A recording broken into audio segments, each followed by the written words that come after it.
find the very first prophecy in the entire Bible in Genesis chapter 3, verse 15.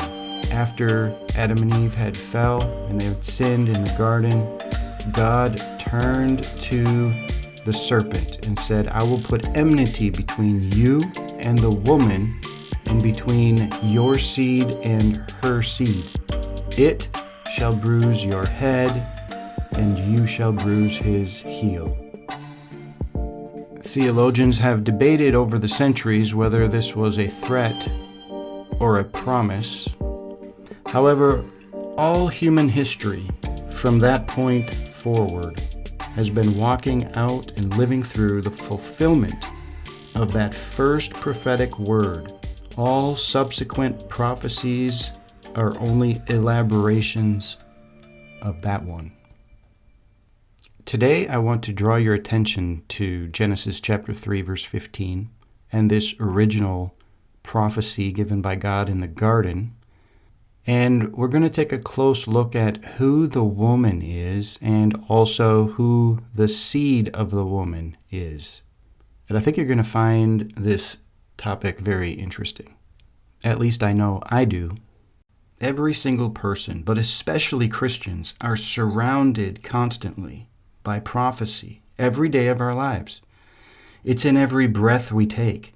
God's prophetic utterances about what's coming in the future are inescapable, and they direct the course of human experiences.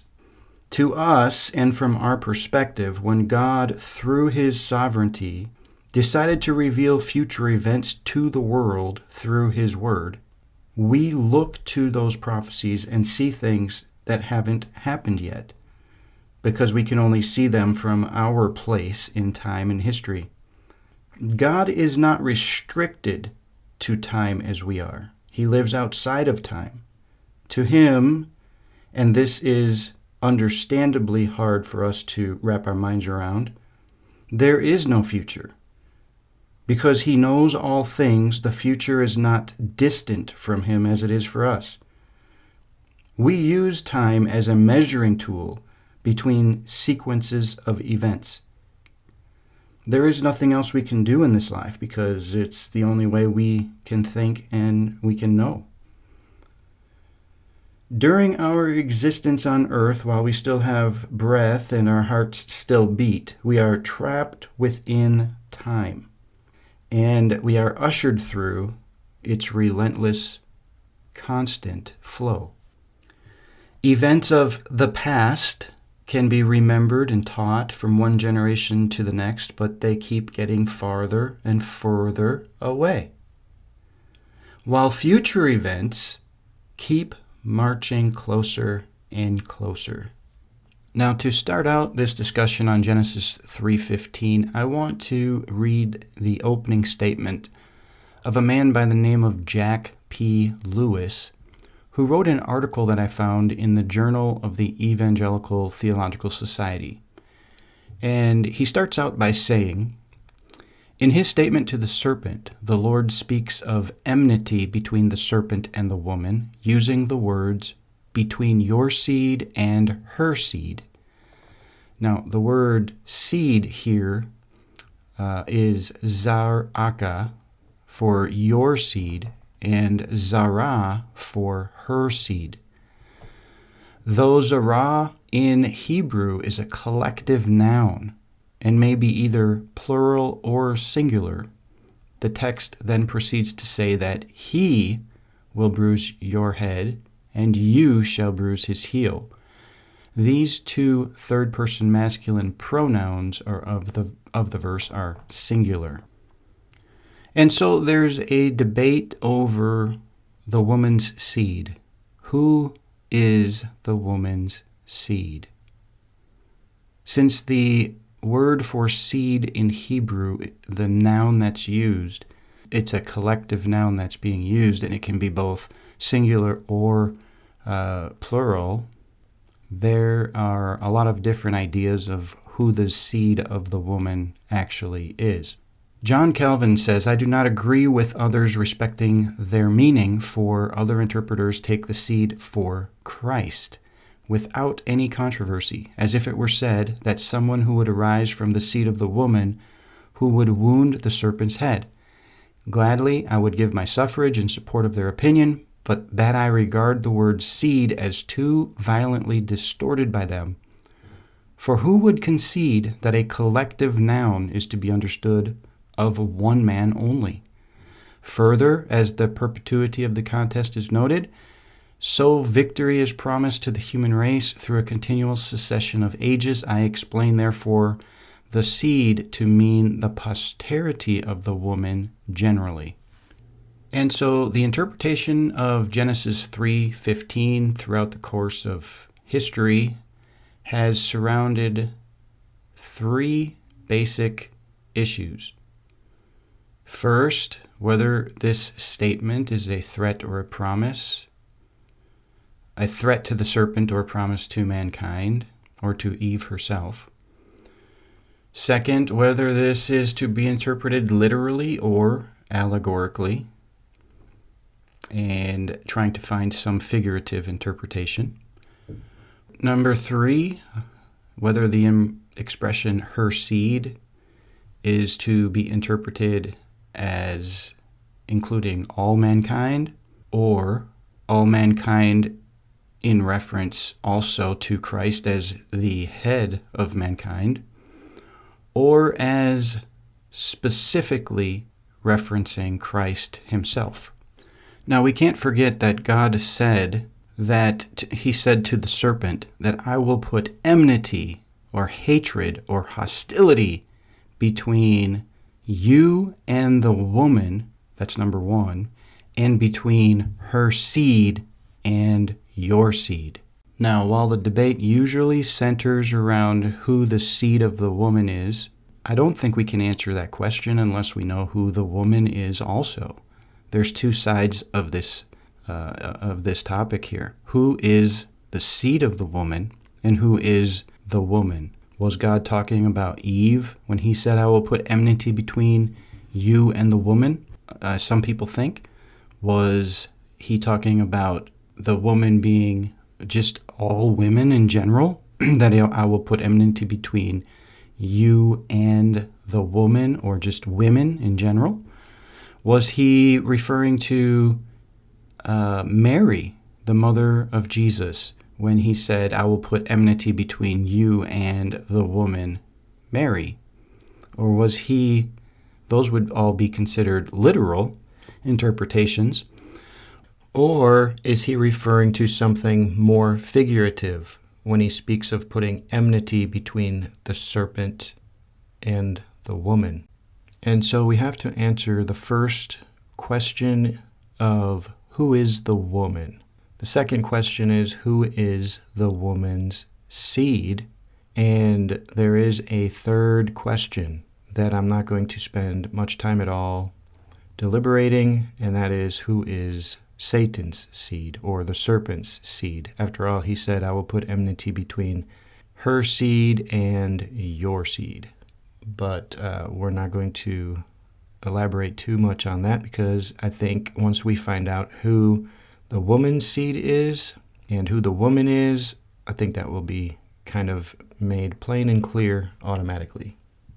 So as we begin to look at this, I want to draw your attention to the fact that God was not speaking to Adam and Eve when he made this prophecy or prediction.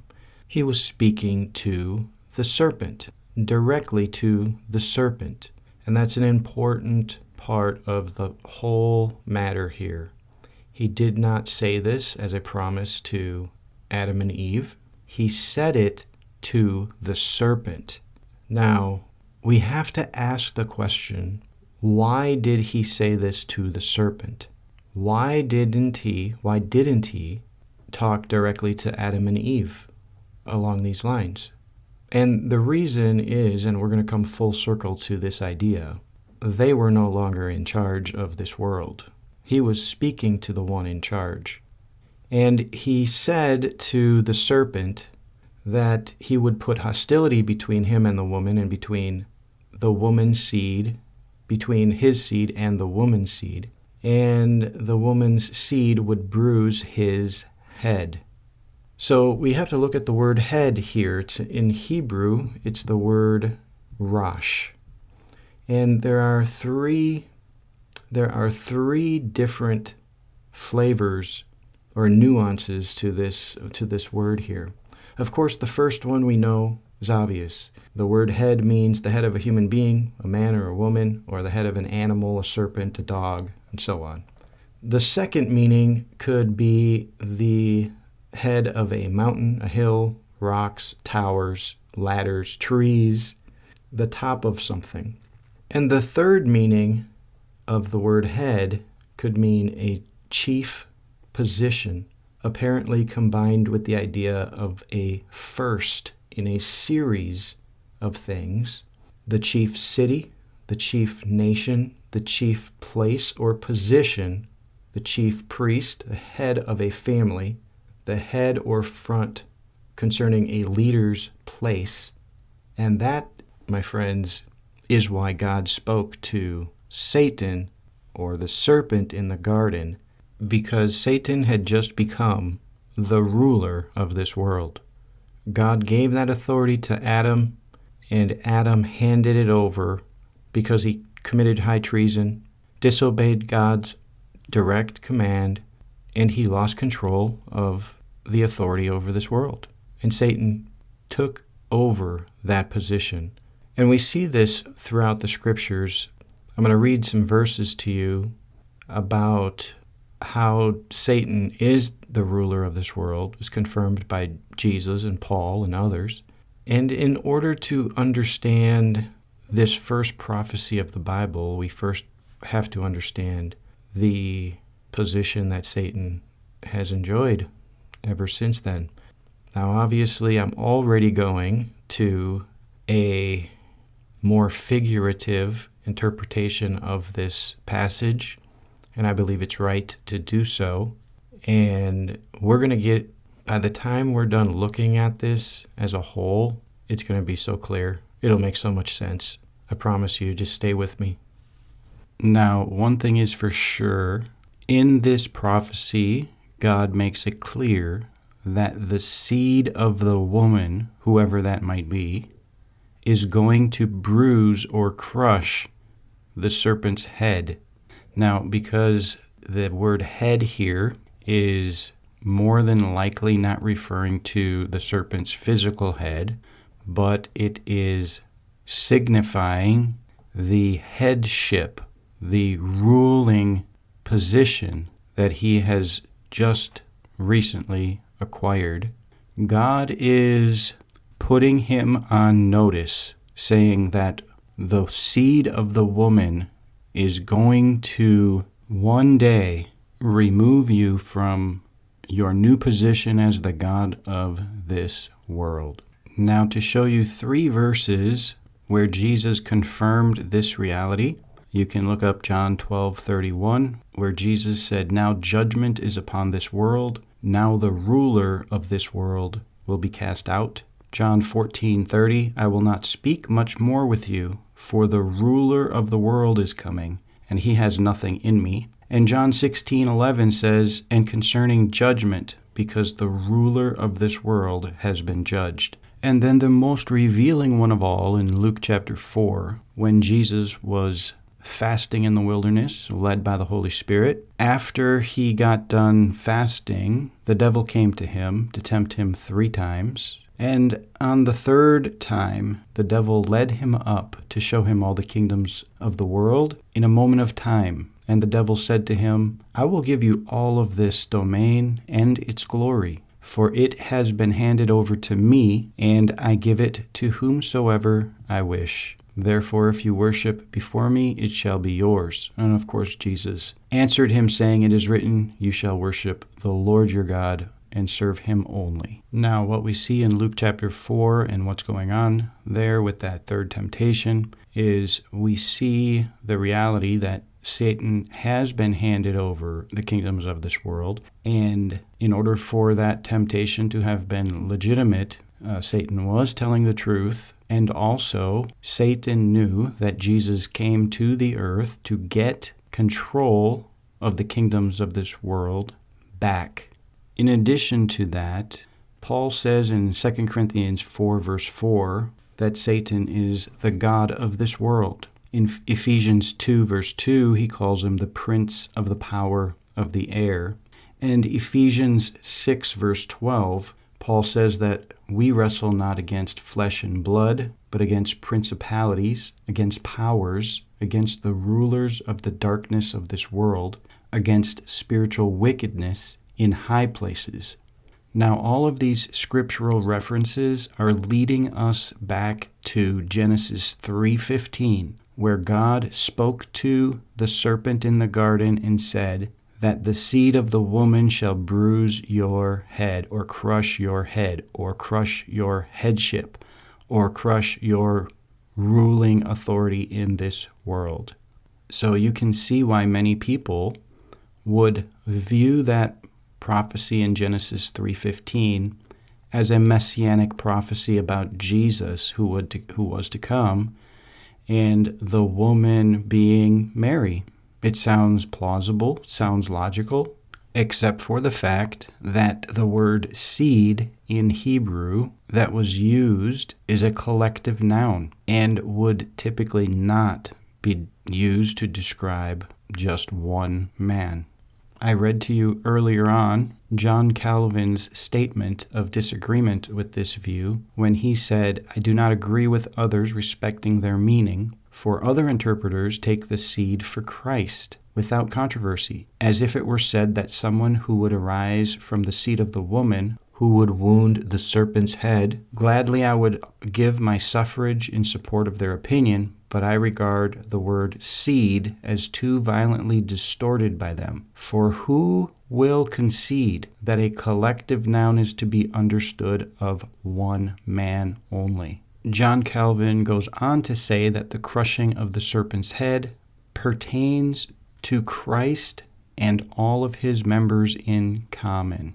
I happen to agree with John Calvin on this point, that the woman's seed in Genesis 3:15 that will crush Satan's head is a collective of Jesus and all of those who are his, that will one day, a day that hasn't happened yet, but it's coming soon, will have the joy of removing Satan from his position, ruling over the kingdoms of this world as the god of this world, blinding the minds of the unbelieving. The Apostle Paul spoke of that day in Romans 16:20 when he said, "The God of peace will soon crush Satan under your feet."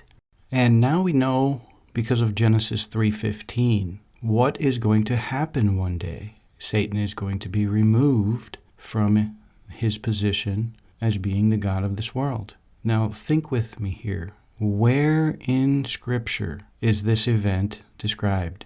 Does this event, this future time when Satan is removed from being the god of this world, does it appear in Scripture anywhere? Well, if you're thinking of Revelation 12, you're correct. From Genesis 3:15, we have to fast forward some 6,000 years to the very middle of the last 7 years, Daniel's 70th week, where it says in Revelation 12 that Satan and his angels will be cast down to the earth. But that's not the only thing we see in Revelation 12. Guess who else is present at the time of his casting down? You got it right. The sun-clothed woman and her seed.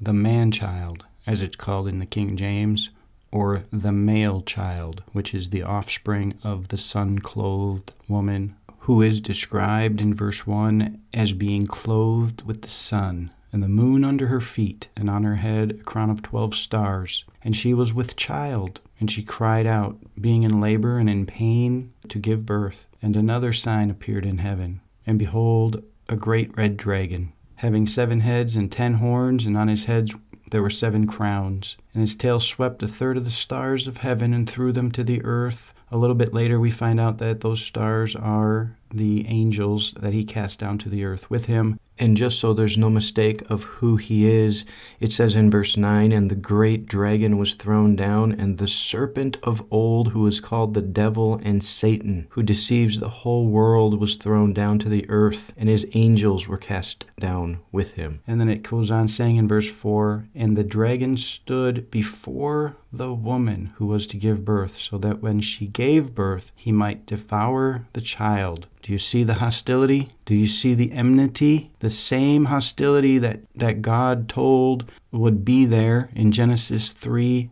verse 15. He said, I will put enmity and hostility between you and the woman, and between her seed and your seed.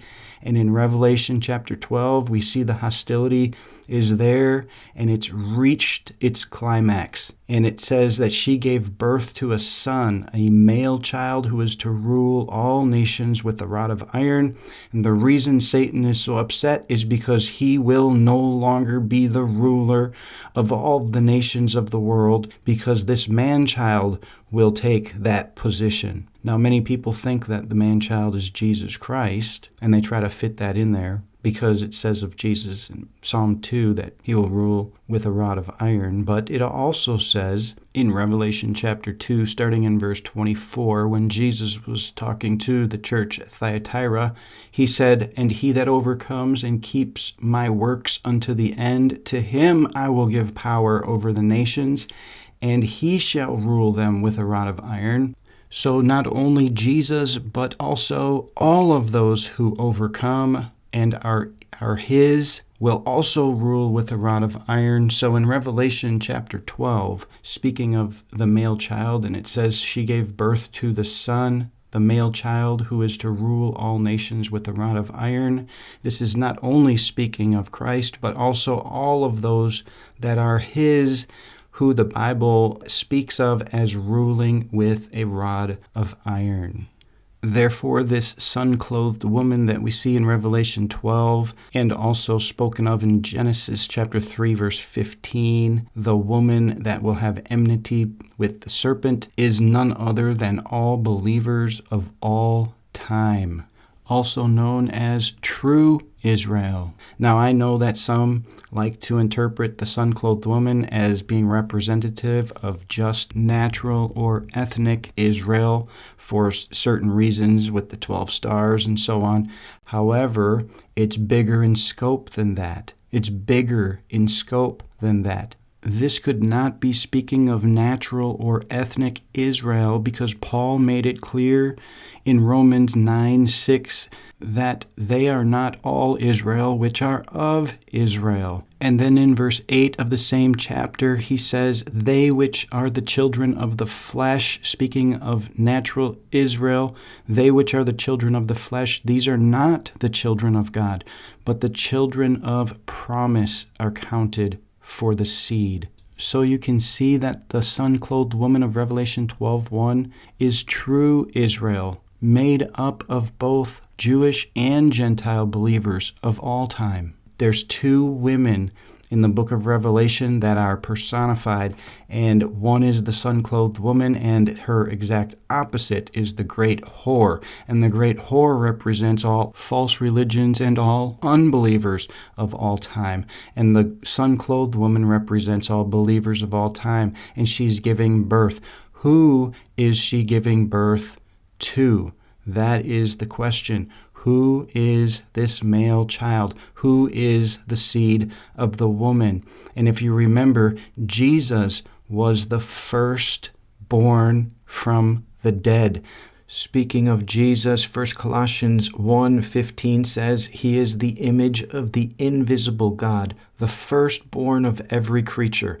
And in verse 18 of the same chapter, it says, He is the head of the body, the church, who is the beginning, the firstborn from the dead. And so the resurrection of Jesus is likened unto a birth. And since the same Spirit that raised Christ from the dead will make our mortal bodies alive at the resurrection, at the coming of the Lord, we also will be born into the newness of life at the resurrection on the last day. And so the birthing that's taking place in Revelation 12:5 is a resurrection. It is the birth of the man-child, but it is the resurrection of all believers of all time that had lived prior to that moment in time.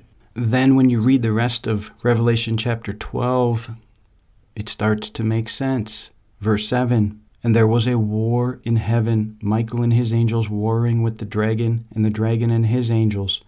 And they were not strong enough, and there was no longer a place found for them in heaven, not God's heaven, but in the heavenlies. And the great dragon was thrown down, that old serpent who is called the devil and Satan, who deceived the whole world. He was thrown down to the earth, and his angels were thrown down with him. And I heard a loud voice in heaven saying, "Now the salvation and the power and the kingdom of our God and the authority of his Christ have come."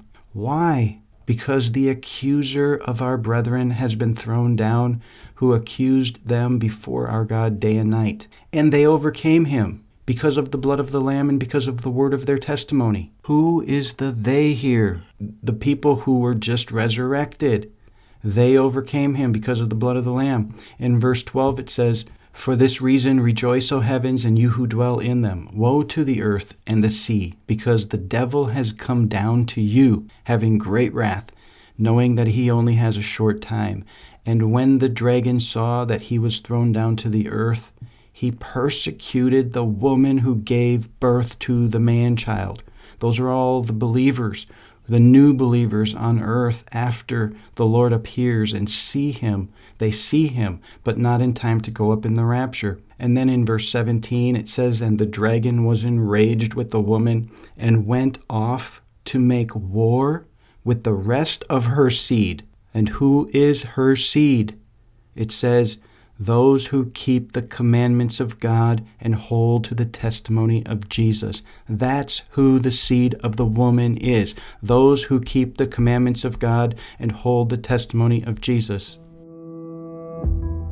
Ever since the beginning of human history, there has been a war unfolding behind the veil of this physical world. Satan, God's enemy and the enemy of all mankind, has one primary weapon that he uses against every single person born into this world. As the God of this world, he has cast a veil over it, blinding everyone he can from knowing the truth. 2 Corinthians 4:4 says, "The God of this world has blinded the minds of the unbelieving, so that they might not see the light of the good news of the glory of Christ, who is the image of God." Those who don't believe in God or put their trust in Jesus Christ for their salvation aren't even aware that their reality of what is real and true is a delusion. It's just a construct of Satan's lies. And as he wages his war against them to destroy their souls, they willingly comply because he has thoroughly tricked them, and they just can't see the truth. But just maybe, as you were listening to this podcast today, you opened your heart to the truth, and for the first time in your life, you can hear God speaking to you, calling you. If that's you, then if you renounce Satan and confess Jesus as your Lord, and believe in your heart that God has raised him from the dead, you'll be saved.